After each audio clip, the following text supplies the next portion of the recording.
Okay, now trail. Come on, baby. My fingers are too big half the time. Got to make sure that little strut is caught in there. By now I'm probably got you guys all confused. Okay. Just a little tension on it. Now we got to get it through the other side here. Okay, 1 through 1.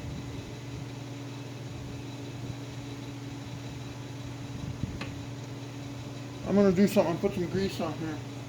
Some assembly grease.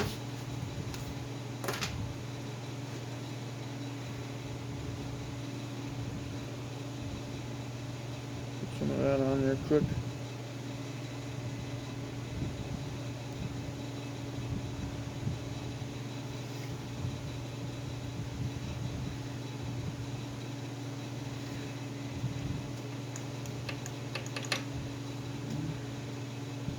Sometimes you got to reach through. It's trying to go through the other side of that strut.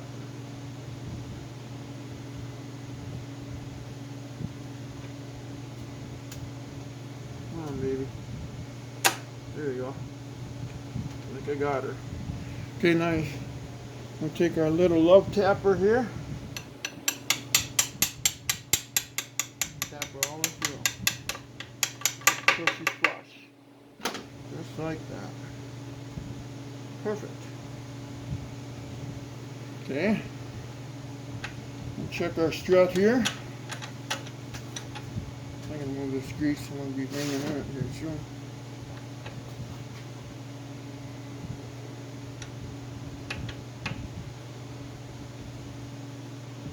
Okay, now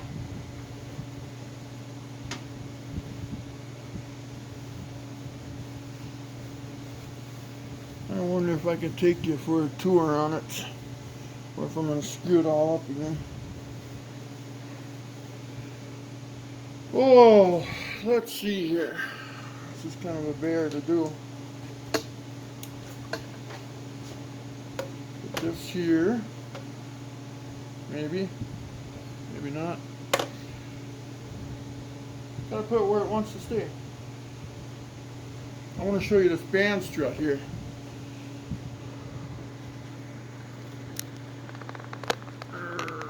Are we recording it? Probably on the second.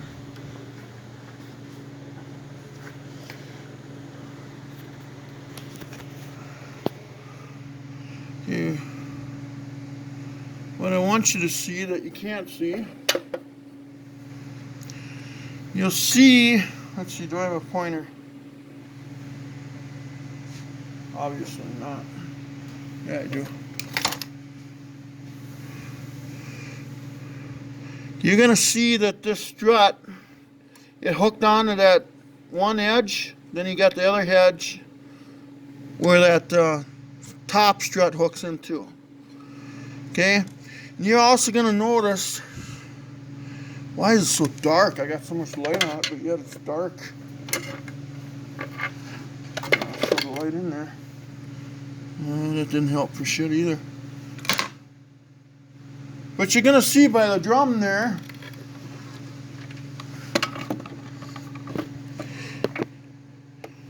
there's a difference of this strut right here. You see how this is molded around? So the strut only goes in one way. Okay? So you'll see that. I want you to see that.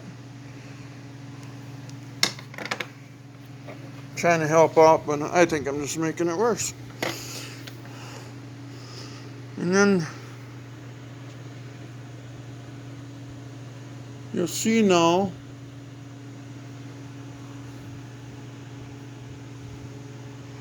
I can adjust this. Let's see here. I'm turning maybe I can show you a little better if I got some tension on it. I don't know. Maybe not. Maybe not. Probably not. No, that didn't work. But anyway, oh well. So I don't know if I helped you out at all. Probably not. You have to look in the man. Maybe I can show you on the picture or something. Let's see. Let's see if we can put this back up here again. Probably not. Probably screw that up too right away.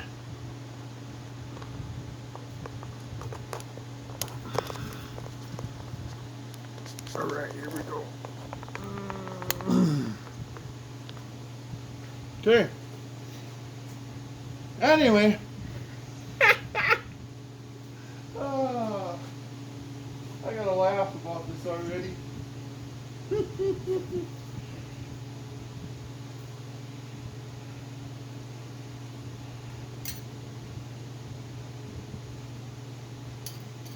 Then you're gonna want to slide in the rear sun gear and the shim. So what we're gonna do, you gotta hold on to the shaft. You gotta get that started first. There you go.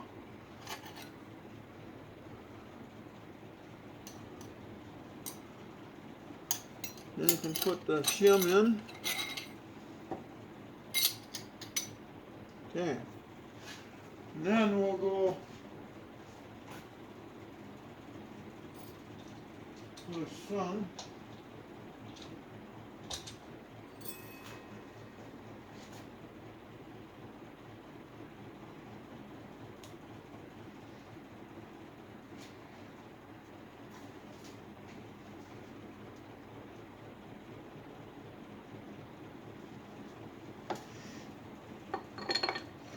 Slide this in quick.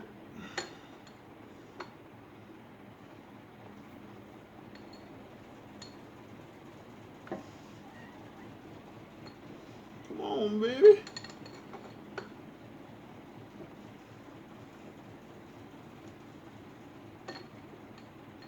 There we go.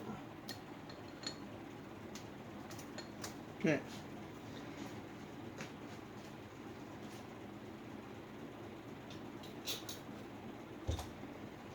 Then we got a shim. This thing's in really good shape too.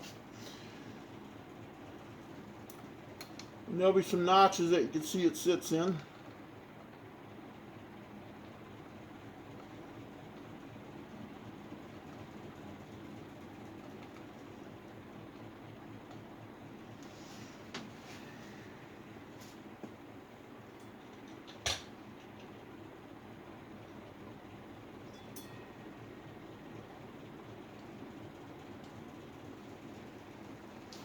Then this is the sun gear. Some people call it a bell. Make sure this bushing is in there. Bushing looks good. The rear one here looks good. That's stuck on there. That's good. You want to make sure the gears are good. You know, this transmission was rebuilt. This is why I'm going through it kind of fast. Just want to kind of keep an eye on gears and look at things. The inside bushing looks good.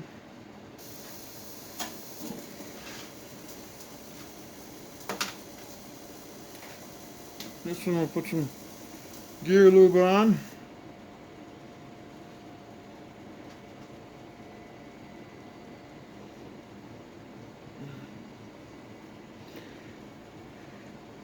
Okay, and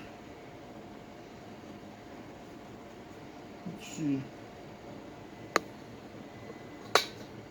Is there a way that I can move in closer? Probably not. Looks like to me I got shit in the way. There.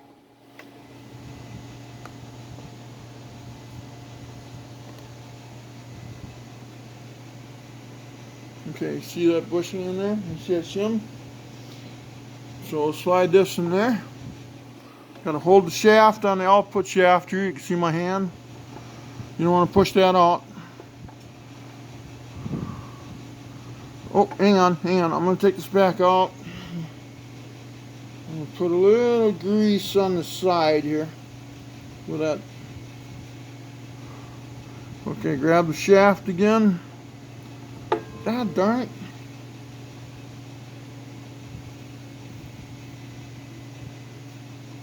I say I'm going to do something and I don't do it. There we go. Okay. So now we slide that in there. Okay, perfect. Feels good. Perfect. Reverse, yeah, feels good. For the reverse drive gear. Okay, now the next thing.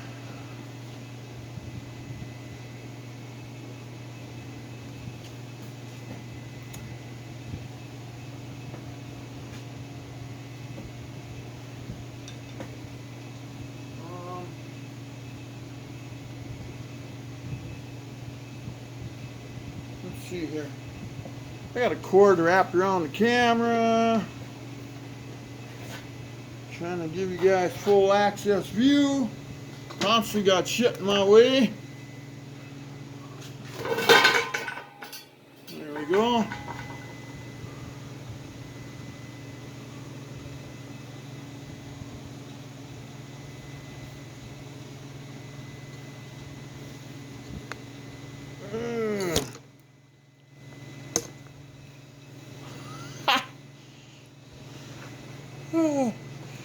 One of these days.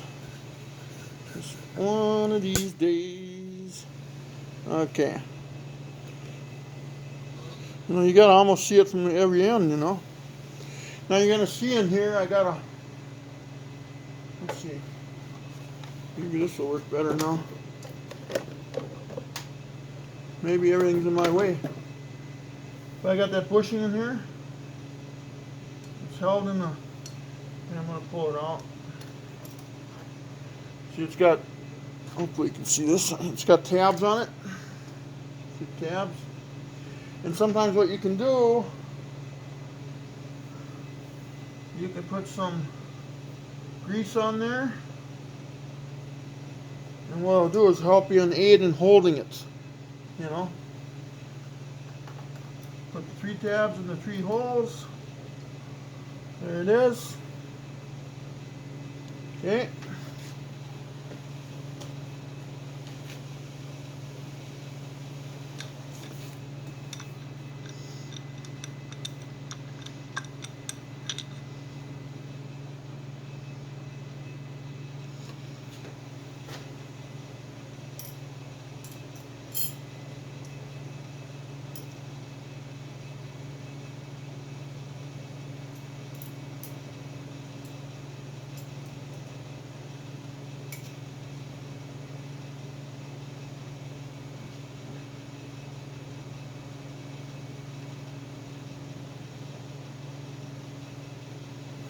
Okay. What I'm doing, I'm greasing some stuff up here.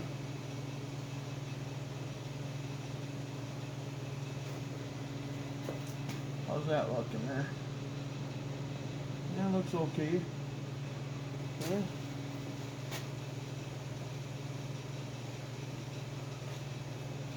I'm gonna slide the secondary. Okay, I put this bushing in there. Put grease in there. Make sure that bushing stays in the spot again. All these shims have to stay in the. Make sure that's in there. It should move nice and slow, and everything's all, you know, flat. Should be nice and smooth, which it is. Okay, now.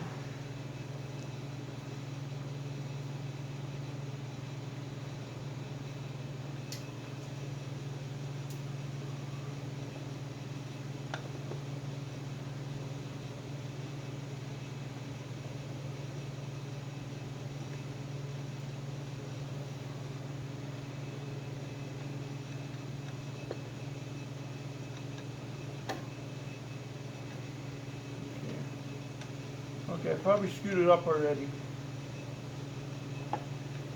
Did I? No, I didn't. I thought I did. This is still nice and flat. When you see this is flat, then that tells you that shim is still in the place. Okay?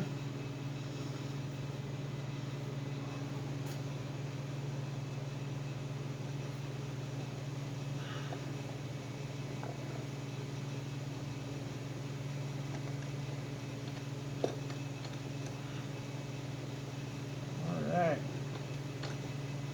Perfect. Because the problem is, this has to be good, that has to be good, that has to be good, that has to be good. And once you get to the end here, if you can't put that C-clip on there, then you're wrong somewhere. So what we're going to do now we put our C-clip on. Okay? So that'll go right at the end.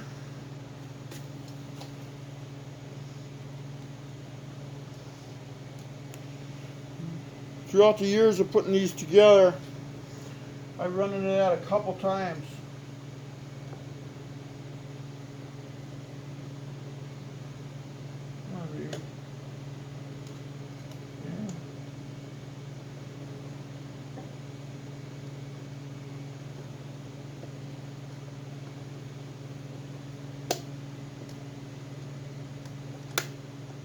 See, my C-clip went in there nice and tight. Now, if I had that in there wrong, that C-clip would have never went in there.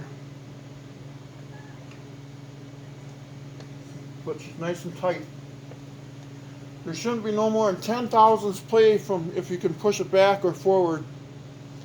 You know, some guys say 6 thousandths, but you can get by with that. So, perfect. Okay, so there's that. What's next? What is next here? Let's see. We got clutch packs. We got all kinds of freaky shit here. Well, you know what? I think I'm going to end the video for tonight right there. Because now, tomorrow, what we'll do is we'll do clutch packs.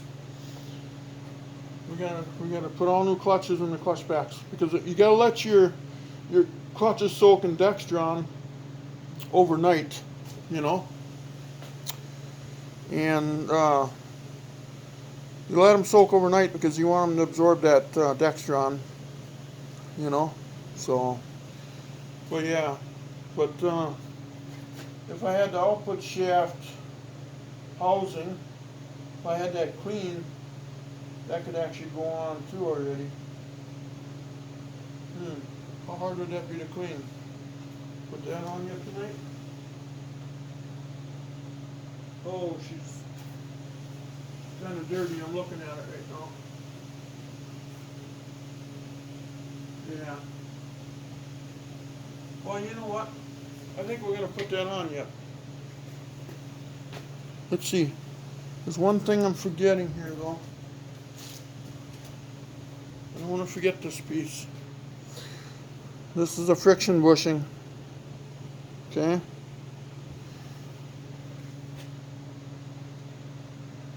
I don't know why the kit never comes with them. Brand new, I wish they did. Overall kit, and then they don't come with this.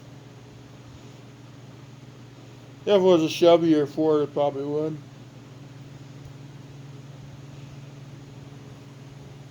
But this goes on the end here. Just like that. Don't forget that, by the way, like I almost just did. I looked at it and I said something ain't right. I found it though. I've done plenty of them to know that. When my instinct kicks in, I trust it.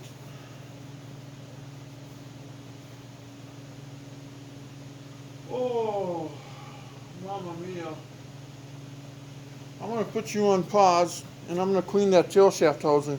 Maybe we can put that on yet. What do you guys think? Should we do that yet?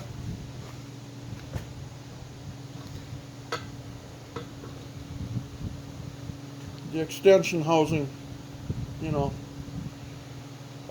Normally on that,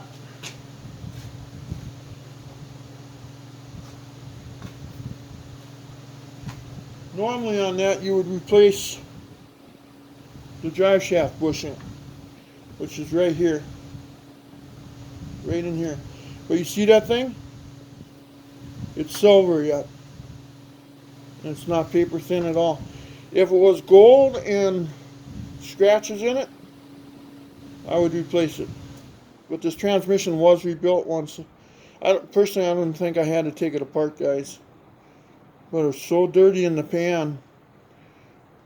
It was probably due for an oil change, and everybody, nobody ever changes their transmission fluid, It lasts forever, I've had it where I don't even know where you could put any oil in the pan. It was so full. It was maybe a 3/8 of an inch deep in mud. And then the guy says, "Oh yeah, we always put her in the mud." You do, but you don't change no fluids, huh? No, never thought we had to. Completely screwed up there. Well, let's see what we can do here yet. I'm going to put you on pause here so I can clean up that housing. Alright, I'm back again. I think I got her cleaned up good enough. So what I'm going to do now here is I'm going to knock out that drive shaft seal. I'm going to knock that out quick. I'll be right back. I'm just going to take a screwdriver and get it on the edge and pop it out. I do have a seal extractor, but that would be just too easy, right? We gotta do it the hard way, don't we? It's hard way or no way, they say sometimes. Alright, let's see here.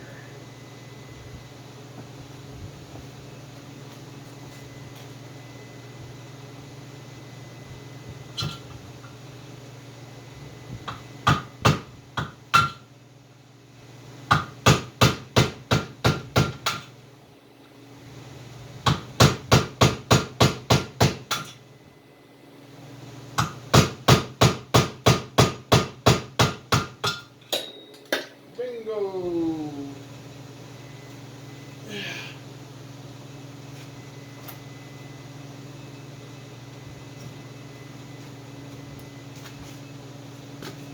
So I got the seal out. There's the old new old seal. I gotta clean that up. Throw this away.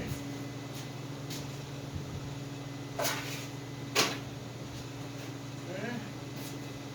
Here's the new one.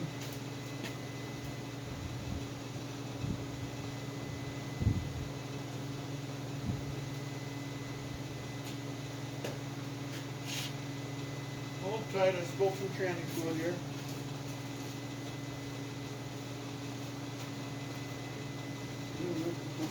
Trouble. Alright, okay, new seal.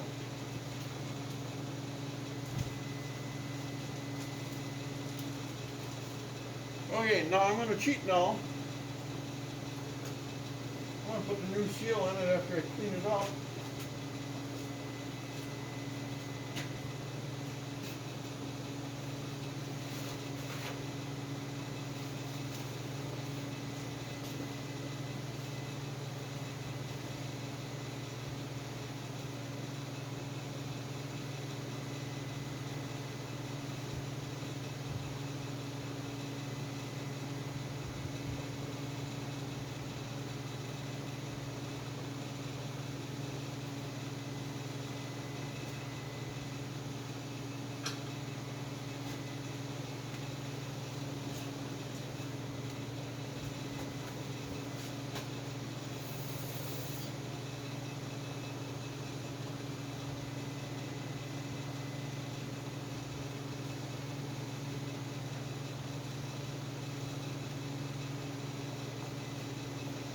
Okay, one thing I want to point out here. You see where the seal goes here. You see this hole here? That's called a drain back hole. So if a lot of fluid gets back here, because it lubes this bearing up, then it has a way to go back. Okay? Sometimes people silicone the shit out of these and it clogs up that hole. And it's the same thing in the front on the torque converter pump. Some people say, I go through torque converter seals, I think the bearings are out of the motor or something. No, it's just they siliconed the seal or they didn't clean that out, you know. And then the fluid builds up here, and the next thing you know is it pushes through the lip seal and it leaks. I want to point that out to you guys.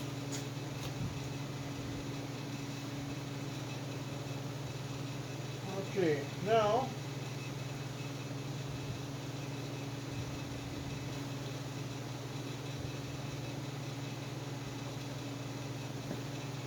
so what I do, I'll tell you what I do. Some people say don't put any silicone on the seal, you know, and they may be right. But what I do is a really super skimp of gray. Just a tidbit. Because what it actually does, it doesn't necessarily seal it, it helps lubricate it to go on. Okay? And you see how I put this on here real sparingly. Just like painting paint. Okay? Seeing what let's see. What that's gonna do, real sparingly, is yes, it is gonna seal it. But it's also gonna help you put it on.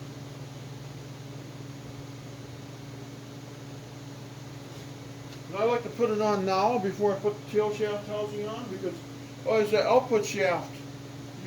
It extends past that. And it's a problem. So I cheat. I put it on now.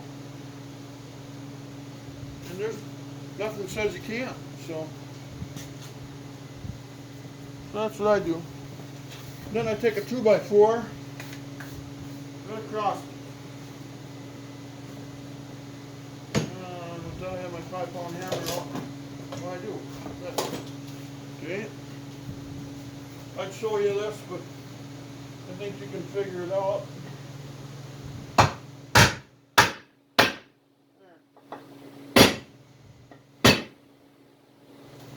Just like that, it's on.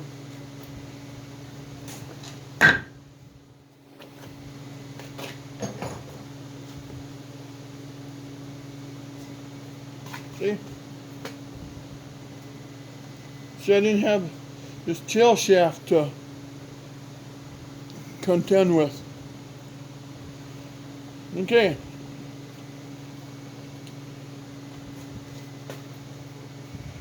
I'm going to just wipe off that gasket surface.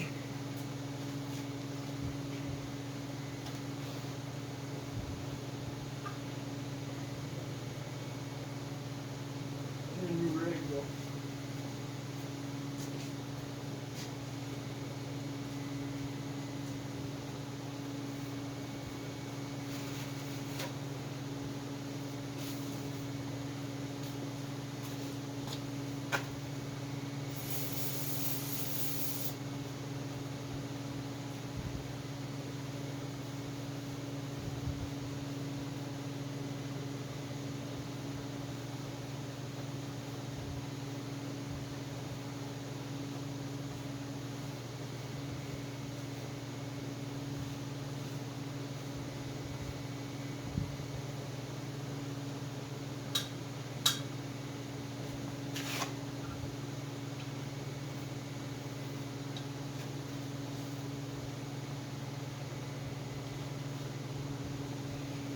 Remember in one of my earlier videos, here I'm going to turn this, I was talking about park.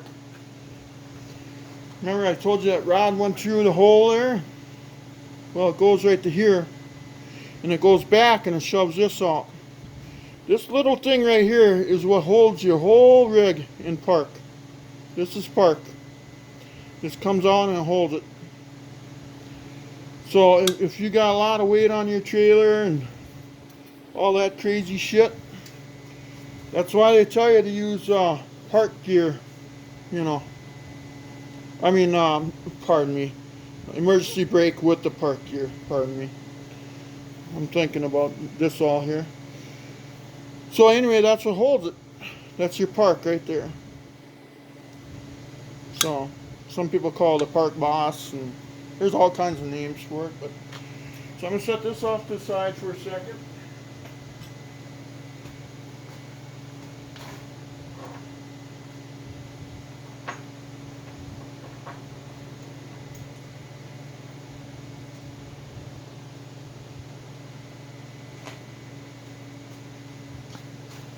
Now I got these bolts here. I'm gonna clean these up quick. So let's get you back to the show there. So I'm gonna clean these up. Take me a second. I'll be right back.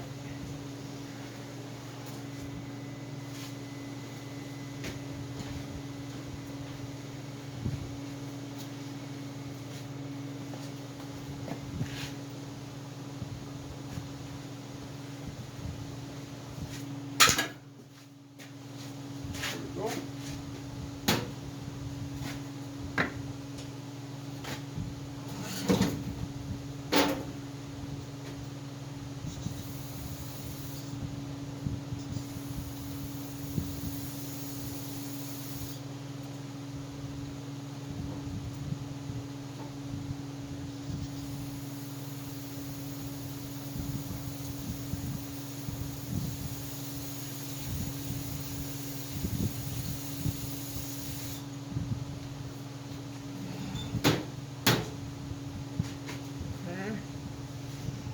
Sometimes the easiest way to clean bolts, though, are to put them in a steel bucket of some sort.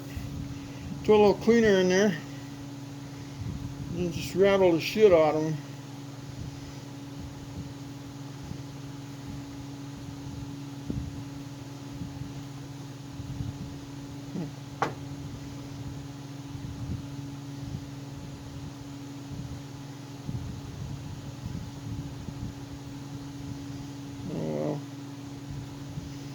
Guess this is going to take 5 hours too again. Yeah, that's what I should have did. But all I got is plastic, and that cleaner will probably eat that plastic. I don't want no chemical reactions or it burns down the damn shed.